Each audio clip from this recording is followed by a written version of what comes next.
শিক্ষার্থী বন্ধুরা, আজকে সবাইকে স্বাগত জানাচ্ছি। আজকে নবম দশম শ্রেণীর গণিত 2026-এর পাঠ্যসূচি অনুসারে ত্রিকোণমিতিক অনুপাত অর্থাৎ অনুশীলনী 9.1-এর 17 থেকে 22 নং প্রশ্ন নিয়ে আজকে আলোচনা করব। তো চলো দেখি 17 নং প্রশ্নে কি রয়েছে। এখানে আমাদের বাম পক্ষ থেকে ডান পক্ষ প্রমাণ করতে হবে। বাম পক্ষে যেমনটা রয়েছে tan theta plus sec theta এর হোল স্কয়ার। এর থেকে আমাদের দেখাতে হবে 1 plus sine theta divided 1 minus sine theta. তো দেখো, এই যে ট্যান থিটাকে আমরা কি করতে পারি, ট্যান থিটাকে sine theta plus divided cos theta হিসাবে লিখতে পারি। আর সেক থিটাকে লিখতে পারি কিভাবে, 1 বাই কস থিটা। দেখো, তাহলে দুটো অংশেরই কি হলো, হরে কিন্তু আমরা যে দুটো ভগ্নাংশ পেয়েছি, দুটো ভগ্নাংশের হরে কিন্তু সেম রাশি পেয়েছি, অর্থাৎ cos থিটা। এটার কি থাকবে, একটা হোল স্কয়ার। এখন দেখো কি করতে পারবো, যেহেতু দুটোরই cos থিটা রয়েছে হরে, তো আমরা cos থিটা লসাগু করতে পারি। cos থিটা দিয়ে cos থিটাকে ভাগ করলে থাকে 1 sin থিটার সাথে গুণ হলে হবে sin theta plus cos theta দিয়ে cos থিটাকে ভাগ করলে অর্থাৎ লসাগুকে ভাগ করলে থাকবে 1 এবং 1 গুণ করলে হবে 1। এর একটা রয়েছে আমাদের হোল স্কয়ার। এখন দেখো, এটাকে এইভাবে আমরা লিখতে পারি 1 প্লাস সাইন থিটা এর whole square divided cos square theta. তো দেখো, এই যে লবে রয়েছে 1 প্লাস সাইন থিটার হোল স্কয়ার আর হরে রয়েছে কস স্কয়ার থিটা। এই কস স্কয়ার থিটাকে আমরা সাইন স্কয়ার থিটায় রূপান্তর করতে পারি। তো সেক্ষেত্রে কি হবে, 1 মাইনাস সাইন স্কয়ার থিটা। তাহলে সবগুলো অনুপাত সাইনের মাধ্যমে এখন চলে আসলো। তাহলে কি করতে পারবো আমরা, 1 প্লাস সাইন থিটা, এই যে হোল স্কয়ার আছে, এই হোল স্কয়ারের রাশিটাকে আমরা দুটো রাশিতে আলাদা করে লিখতে পারি, 1 plus sine theta into 1 plus sine theta. দেখো, হরে যে রাশিটা রয়েছে 1 মাইনাস সাইন স্কয়ার থিটা, এই 1কে আমরা সবসময় 1 এর স্কয়ার চিন্তা করতে পারি, যেহেতু আমাদের পরবর্তী পত্রে রয়েছে স্কয়ার। এই জন্য কি করতে পারি, 1 স্কয়ার মাইনাস সাইন স্কয়ার লিখতে পারি, অর্থাৎ এটা হয় a square minus B square সূত্রের মতো। আমরা লিখব 1 plus sine theta into 1 minus sine theta. তাহলে একটা 1 প্লাস সাইন থিটা, একটা 1 প্লাস সাইন থিটা কি হয়ে যাবে, ভাগ হয়ে যাবে। ভাগ হয়ে যাওয়ার পরে কি থাকবে, লবে থাকবে 1 প্লাস সাইন থিটা, হরে থাকবে 1 মাইনাস সাইন থিটা। এখন যদি আমরা ডান পক্ষের দিকে তাকাই, আমাদের প্রশ্ন যেটা ছিল ডান পাশে তাকাই, তাহলে দেখো এই 1 plus sine theta divided 1 minus sine থিটাই রয়েছে। এটাই হলো আমাদের আর এইচ এস। তাহলে আমরা কি লিখব, অতএব tan theta plus sec theta এর whole square is equal 1 plus sine theta divided 1 minus sine theta. এটা আমরা কি করতে প্রমাণ করতে পেরেছি, লিখব প্রুভড বা প্রমাণিত। এবার আলোচনা করব 18 নং প্রশ্ন নিয়ে। এখানে বাম পাশে রয়েছে cot a plus tan b divided cot b plus tan a এবং ডান পক্ষে যেটা রয়েছে cot a into tan b। দেখো, এই যে বাম পাশের লবে যেটা রয়েছে cot a plus tan b, এইটারই চেহারা বলতে যায় এটা ডান পক্ষ, কিন্তু লবে আছে প্লাস আর ডান পাশে যেটা দেখাতে হবে এটা আছে ইন্টু, অর্থাৎ হরের অংশ কিন্তু একেবারে নেই বললেই চলে। তো চলো দেখি আমরা প্রশ্নটার সমাধান কিভাবে করতে পারি। সবাই একটু ভালো করে খেয়াল করো, লবে যেহেতু আমাদের cot a plus tan b রয়েছে, এটাকে আর আমরা চেঞ্জ করব না, cot a plus tan b। তাহলে পরিবর্তন করব কোনটাকে, হরেরটাকে। কেন পরিবর্তন করব, দেখো cot b এবং tan a কিন্তু কোথাও নেই, cot b এবং tan a ডান পাশে কোথাও নেই। এই জন্য এইখান থেকে এই পরিবর্তনটা করব। cot a কে পরিবর্তন করে আমরা লিখতে পারি 1 বাই tan a, আর tan a কে পরিবর্তন করে লিখতে পারি 1 বাই cot a। তাহলে কি হলো, তাহলে বিষয়টা হলো এটা হবে tan b। তাহলে বিষয়টা হলো এখন ডান পাশে যেটা দেখাতে বলেছে সবগুলো তার মতো হয়ে গেছে, অর্থাৎ cot a আর tan b তে রূপান্তরিত হয়েছে। এখন কি করব, এখন নিচের অংশের লসাগু করব, অর্থাৎ হর অংশের লসাগু করব। লবে যেটা রয়েছে ওই রকমই থেকে যাবে, cot a plus tan b। তাহলে এখানে যদি লসাগু হয় কি হবে, দেখো লসাগু হবে tan b into cot a। তো এই যে tan b দিয়ে যদি লসাগুকে ভাগ করি থাকবে cot a 1 এর সাথে গুণ হয়ে হবে cot a প্লাস কট এ দ্বারা যদি লসাগুকে ভাগ করি থাকবে ট্যান বি, 1 এর সাথে গুণ হয়ে হবে ট্যান বি। এবার আমরা কি করব, জাস্ট নিচে যে ভগ্নাংশটা আছে তাকে কি করব, তাতে বিপরীতকরণ করে গুণ করে দিব। তাহলে কট এ প্লাস ট্যান বি, এই যে লব, এই লবের সঙ্গে হরের পুরো অংশটা গুণ হবে, যেহেতু ভাগ আছে এটা গুণ করে লিখব ট্যান বি ইন্টু কট এ ডিভাইডেড লিখব কট এ প্লাস ট্যান বি। তাহলে কি হবে, এই যে হরের এইটা সরি ভগ্নাংশের প্রথম অংশটা এবং দ্বিতীয় ভগ্নাংশের যে হর রয়েছে এটা কি হয়ে যাবে, ভাগ হয়ে যাবে, থাকবে না। তাহলে থাকবে কি আমাদের, থাকবে কট এ ইন্টু কট এ ইন্টু ট্যান বি, এবং এটাই দেখো আমাদের আর এইচ এস এ রয়েছে। তাহলে আমরা কি করলাম, বাম পক্ষ থেকে ডান পক্ষে প্রমাণ করে দিলাম যে এটা সমান, এটা লেখা সম্ভব। আশা করি বুঝেছ। এবার আলোচনা করব 19 নং প্রশ্ন নিয়ে। 19 নং প্রশ্নের বাম পক্ষ থেকে আমাদের ডান পক্ষে যেতে হবে। তো বাম পক্ষে আমরা দেখছি যেমনটা রয়েছে, স্কোয়ার রুটের ভিতরে একটা ভগ্নাংশ রয়েছে যার লবে রয়েছে 1 মাইনাস সাইনে এবং হরে রয়েছে 1 প্লাস সাইনে। এখান থেকে আমাদের দেখাতে হবে সেকে মাইনাস ট্যানে। এই জাতীয় সমস্যার সমাধান করতে গেলে আমরা কি করতে পারি, এই জাতীয় সমস্যার সমাধান করার ক্ষেত্রে সাধারণত দেখব যে হরে যে অংশটা আছে, হরে যে অংশটা রয়েছে এইটার বিপরীত চিহ্ন, মাঝখানের বিপরীত চিহ্ন দিয়ে গুণ করে দেবো, অথবা যদি চিন্তা করি যে লবে যা আছে লবের ওই অংশটা দিয়েই লব হরকে গুণ করব, তাহলে তাই করব আমরা। 1 মাইনাস সাইনে ডিভাইডেড, এখানে লেখা যাবে 1 প্লাস সাইনে ইন্টু 1 মাইনাস সাইন এ। তুমি এটাকে দুইভাবে চিন্তা করতে পারো। যদি ভাবো যে লবে যা আছে লবের ওই রাশিটা দিয়েই লব হরকে গুণ করব, অথবা যদি চিন্তা করো হরে যা থাকে সেই হরের অংশটাকে এ স্কোয়ার মাইনাস বি স্কোয়ার সূত্রের মতো আনার জন্য যা করা লাগবে, যা দিয়ে গুণ করা লাগবে আমরা তাই দিয়ে গুণ করব। এখানে কিন্তু সেরকমটাই করেছি। তাহলে কি করেছি, একটা সাইড নোট দিতে হবে। সাইড নোটটা হবে এরকম, লব ও হরকে স্কোয়ার রুট 1 মাইনাস সাইন এ দ্বারা গুণ করে পাই। তাহলে এখন কি থাকে আমাদের, আমরা দেখব বর্গমূল চিহ্নের মধ্যে কোন অংশটা থেকে যায়। দেখো বর্গমূল চিহ্নের মধ্যে লবে যে অংশটা আছে একদম দুটো সেম রাশি গুণ আকারে আছে, তাহলে ওটাকে আমরা হোল স্কোয়ার দিয়ে লিখতে পারবো, 1 মাইনাস সাইনের হোল স্কোয়ার। আর হরে যেটা রয়েছে এটা এ স্কোয়ার মাইনাস বি স্কোয়ারের মতো সূত্র হয়েছে, অর্থাৎ 1 স্কোয়ার মাইনাস সাইন স্কোয়ার এ। এবার দেখো 1 মাইনাস সাইন এর হোল স্কোয়ার, এই যে হরে 1 স্কোয়ার মাইনাস সাইন স্কোয়ার এ আছে, যাকে আমরা চিন্তা করতে পারি 1 মাইনাস সাইন স্কোয়ার এ, সেইটা সমান আমরা কি লিখব, কস স্কোয়ার এ। 1 মাইনাস সাইন স্কোয়ারের যে সূত্র আছে সেটা অনুসারে আমরা লিখতে পারবো কস স্কোয়ার এ। দেখো লব এবং হর স্কোয়ার রুট চিহ্নের মধ্যে বা বর্গমূল চিহ্নের মধ্যে লব এবং হর দুটোই একেবারে পূর্ণ বর্গ রাশি যার স্কোয়ার রয়েছে বা বর্গ চিহ্ন রয়েছে। সেহেতু আমরা কি করতে পারি, সেহেতু আমরা বর্গমূল চিহ্নটা এখন বাদ দিতে পারি। বর্গমূল চিহ্নটা বাদ দিব। কেন বাদ দিচ্ছি বর্গমূল চিহ্ন, যেহেতু বর্গমূল চিহ্নের ভিতরের যে ভগ্নাংশটি রয়েছে তা বর্গ রাশি, এর জন্য তার বর্গমূল করলে বর্গ চিহ্ন আর থাকে না।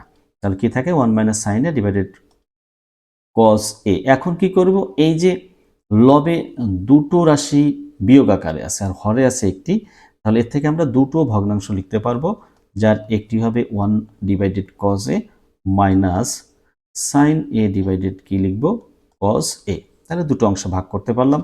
এই যে 1 বাই কস এ, এটা সমান আমরা জানি বা তোমরা জানো সেক এ, আর sine A by cos A সমান কি জানো, সাইন এ সমান কজ এ সমান, sine A by cos A সমান জানো ট্যান এ। তাহলে এটাই দেখো আর এইচ এস এ আমাদের কি করছে, ডান পক্ষে দেখাতে বলেছে। তো আমরা সেটা দেখালাম। তাহলে লিখব বাম পক্ষ সমান ডান পক্ষ, এটা কি হলো, প্রুভড বা প্রমাণিত। এবার আলোচনা করব 20 নং প্রশ্ন নিয়ে। দেখো 19 এবং 20 প্রায় সেম প্রশ্ন, শুধু অনুপাতটা পরিবর্তন রয়েছে।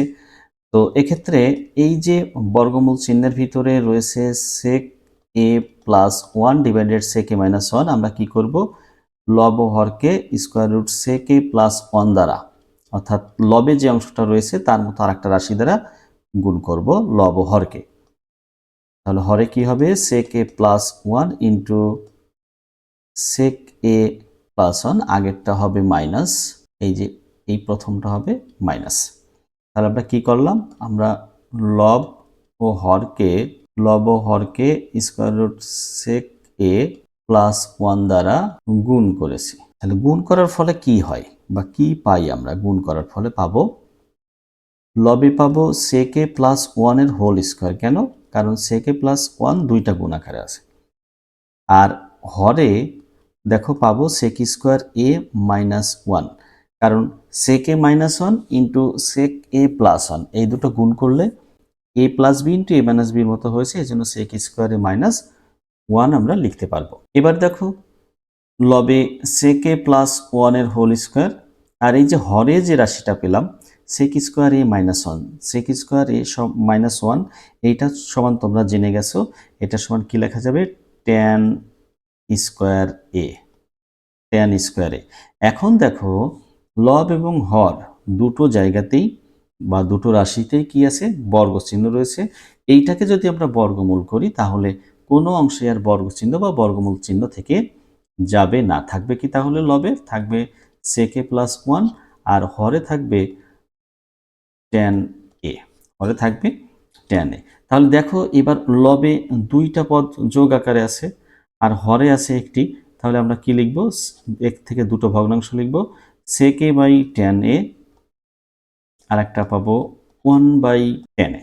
তো দেখো এই sec a কে আবার কি লেখা যায়, sec a কে সমান লেখা যায় 1 by cos a, 1 by cos a। আর tan a কে কি লিখব, tan a কে লিখব sin a by cos a। এটা আমরা লিখতে পারি। এটা কেন করলাম, দেখো আমাদের যে ডান পাশে যে অংশটা দেখাতে বলেছে ওইখানে কোথাও sec বা tan এর কিছু নেই, এই জন্য এটা পরিবর্তন করছি। আর এই যে 1 বাই tan একে আমরা লিখব cot a, এটা আবার ডান পক্ষে আছে, এটাকে আর পরিবর্তন করা লাগেনি। তাহলে দেখি 1 বাই cos a, এটাকে সরল ভগ্নাংশে নিয়ে আসব, তাহলে cos a ডিভাইডেড কি হবে sin a plus cot a।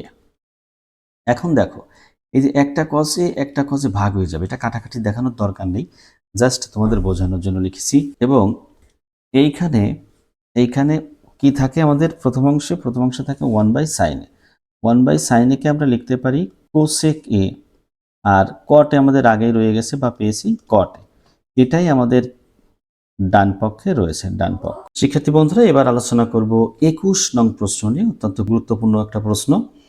এটার আমাদের যে অংশটা দেওয়া আছে সেটা হলো cos a plus sin a is equal square root 2 into cos a। এখান থেকে আমাদের যে রাশিটার মান বের করতে হবে, দেখো এখানে cos a minus sin a is equal square root 2 sine a। পার্থক্যটা হলো কোথায়, পার্থক্যটা হলো আমাদের এখানে রাশিটা দেওয়া আছে প্লাস, আর ওখানে যার মানটা বের করতে হবে বা প্রমাণ করতে হবে এটা আছে মাইনাস। এবং আরেকটা ব্যাপার হলো এখানে স্কোয়ার রুট 2 আছে cos এর সাথে, আমাদের প্রমাণ করতে হবে স্কোয়ার রুট 2 যাবে sin এর সাথে। তাহলে আমরা কি করব, আমরা জাস্ট cos এর গুলো একদিকে নিব আর sin এটাকে আলাদা করব। sin a is equal square root 2 cos a minus cos a, এটাকে cos এটাকে কি করেছি পক্ষান্তর করেছি, বাম পাশ থেকে ডান পাশে নিয়েছি। এবার দেখো sin a কিন্তু এইখানে কি করব, এখানে cos এটা কমন নিব, cos a কমন নিব, এই যে কমন লিখলাম cos a। তাহলে প্রথমটার সঙ্গে ছিল স্কোয়ার রুট 2, স্কোয়ার রুট 2 থেকে যাবে মাইনাস কি থাকবে 1 থাকবে। যেহেতু cos এর কাছ থেকে বা cos এর সাথে যে স্কোয়ার রুট 2 গুণ আছে এটাকে সরাতে হবে, এই জন্য আমরা কি করব, এই যে স্কোয়ার রুট 2 মাইনাস 1 আছে এইটাকে কি করে এখান থেকে বিদায় দেওয়ানো যাবে সেই চেষ্টাটা করব। এর সহজ উপায় হলো স্কোয়ার রুট 2 প্লাস 1 দ্বারা উভয় পক্ষকে গুণ করে দেওয়া। কেন গুণ করব, গুণ করলে এ স্কোয়ার মাইনাস বি স্কোয়ারের একটা সূত্র আসবে, সেখান থেকে আর স্কোয়ার রুট 2 থাকবে না, cos এর সাথে যেটা আছে এটা থাকবে না, এই জন্য স্কোয়ার রুট 2 প্লাস 1 দ্বারা উভয় পক্ষকে কি করেছি গুণ করেছি। তাহলে এখানে সাইড নোটটা দিব, উভয় পক্ষকে স্কোয়ার রুট 2 প্লাস 1 দ্বারা গুণ করে। তাহলে গুণ করার ফলে এখন আমরা কি পাবো? এই যে স্কোয়ার রুট 2 সাথে সাইন গুণ করলে পাবো স্কোয়ার রুট 2 ইন্টু সাইন এ, এবং 1 এর সাথে যখন সাইনের যোগ গুণ হবে তখন সাইন এ পাবো।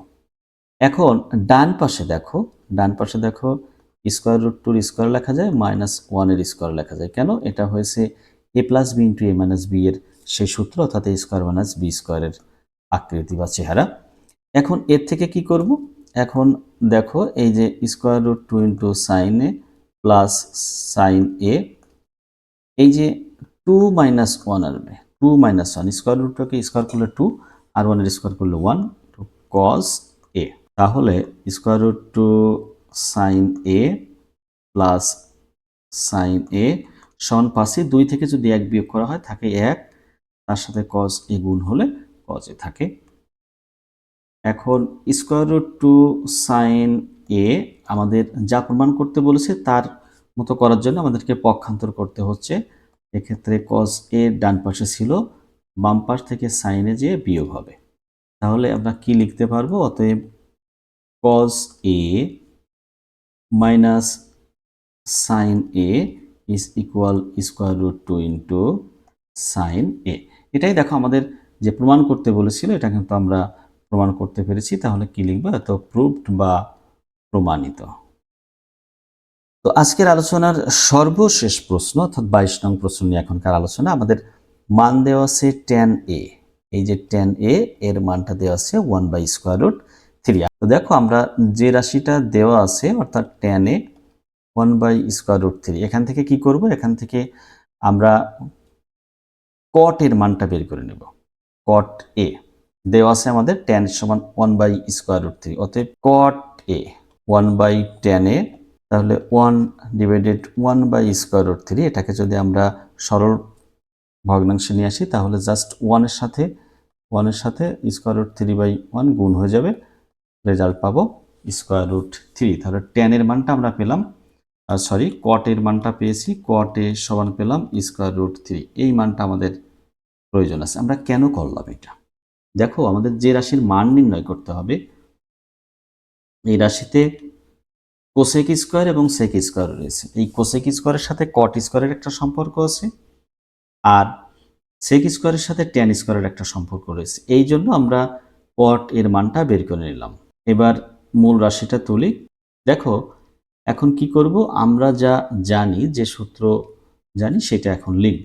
কোসেক স্কোয়ার এ, এইটা সমান আমরা জানি 1 প্লাস কট স্কোয়ারে, এবং এই যে সেক স্কোয়ারে এইটা সমান আমরা জানি 1 প্লাস ট্যান স্কোয়ারে।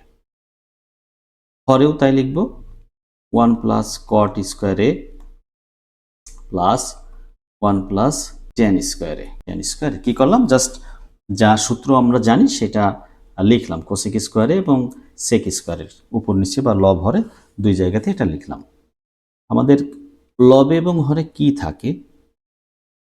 দেখো 1 প্লাস কট স্কোয়ারে মাইনাস 1 মাইনাস ট্যান স্কোয়ারে, যেহেতু ব্র্যাকেটের আগে মাইনাস চিহ্ন রয়েছে, এক্ষেত্রে ব্র্যাকেটটা তুলে দিলে চিহ্নের পরিবর্তন হয়ে যাবে। আর লবের নিচে যে হরে যেটা রয়েছে সেটা দেখো 1 1 যোগ করলে 2 প্লাস কট স্কোয়ারে প্লাস ট্যান স্কোয়ারে, এটা লিখলাম। এখন কি করব? এখন আমরা মান বসাবো। তাহলে এই যে লবে 1 এবং 1 থাকবে না, জাস্ট থাকবে কট স্কোয়ারে মাইনাস ট্যান স্কোয়ারে। তো কটের মান আমরা জানি, আমরা স্কোয়ার রুট 3, তাহলে স্কোয়ার রুট 3 এর square minus 1 by square root 3 এর স্কোয়ার।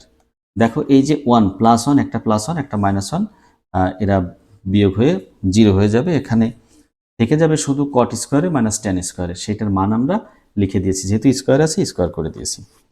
আর হরে 2 প্লাস এই যে কট স্কোয়ারে, তাহলে লিখবো স্কোয়ার রুট 3 এর স্কোয়ার প্লাস ট্যান স্কোয়ারে 1 বাই রুট 3 এর স্কোয়ার।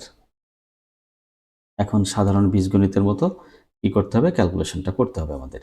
থাকবে কি স্কোয়ার রুট 3 কি স্কোয়ার করলে 3 থাকে, 1 বাই 3 থাকবে, এখানে 2 প্লাস 3 প্লাস 1 বাই 3, তাহলে দেখো লবে থাকে 3 - 1/3 আর হরে 5 + 1/3।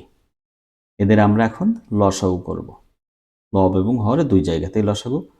লবে লসাগু হবে 3, 9 - 1, হরে লসাগু হবে 3, 15 + 1 হবে। এটা সাধারণ বীজগণিতের নিয়ম অনুসারে লেখা সম্ভব। দেখো লবে থেকে যায় 8/3, 8/3, আর হরে থাকবে 16/3, যাকে আমরা গুণ করে লিখব 3/16। যেহেতু ভাগ ছিল এটাকে গুণ করলে পরিবর্তন করে লেখা লাগে, হর লবে যায় লব হরে আসে। এখন 3 ভাগ হয়ে যাবে। 8 আর 16 যদি আমরা ভাগ করি, 8 একে 8, 8 দুগুণে 16, 1/2। তাহলে আমাদের নির্ণেয় যে মানটা আসলো, নির্ণেয় মান আসলো কত? হাফ। তো আশা করি তোমরা এগুলো বারবার অনুশীলন করবে। অনুশীলন করলে অনেক সুন্দরভাবে বুঝতে পারবে এবং পরীক্ষাতে ভালো করতে পারবে। অবশ্যই। সবাই ভালো থেকো, সুস্থ থেকো। আজকে এই পর্যন্তই।